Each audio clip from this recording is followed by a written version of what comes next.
হ্যাঁ, আজকে তোমাদেরকে আমি সেই ধামাকেদার মানে যেটা আমার জন্য খুব খুব উপকারী সেই একটা রেমেডিই দেখাবো তোমাদের সাথে আমি শেয়ার করব।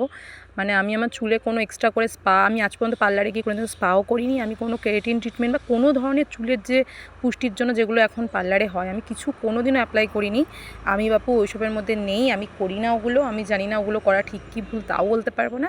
আমি যেগুলো করি, হ্যাঁ আমি এটুকু তো আগেও বলেছি আবারও বলবো, আমি চুলটা আমার মানে একটা হয় না জন্মগত, জিনগত এই ধরনের যে বিষয়টা হ্যাঁ আমি চুলটা আমার জন্মগত, এটা আমি নিয়ে জন্মেছি। আমার মাথায় খুব চুল ছিল, কিন্তু কোনো কিছু ধরে রাখার জন্য পাওয়া খুব সহজ, কিন্তু তাকে ধরে রাখাটা কিন্তু খুবই কঠিন। যারা জানো তারা বুঝবে ব্যাপারটা।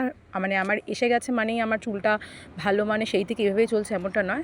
কিছু কিছু জিনিস করতে হয়, না হলে চুল এভাবে থাকতো না। আর প্রেগনেন্সির পর আমার বেবি হওয়ার পর আমার চুল প্রচুর পরিমাণে পড়ে গেছে। তাই তোমাদের জন্য এই পেঁয়াজের এই রেমেডিটা আমি বলবো দারুণ উপকার হবে। একবার অন্তত সবাই অ্যাপ্লাই করো। আর তোমরা যদি দেখতে চাও আমি কীভাবে অ্যাপ্লাই করেছি পরে সেই ভিডিওটাও তোমাদেরকে দেবো। দারুণ উপকারী।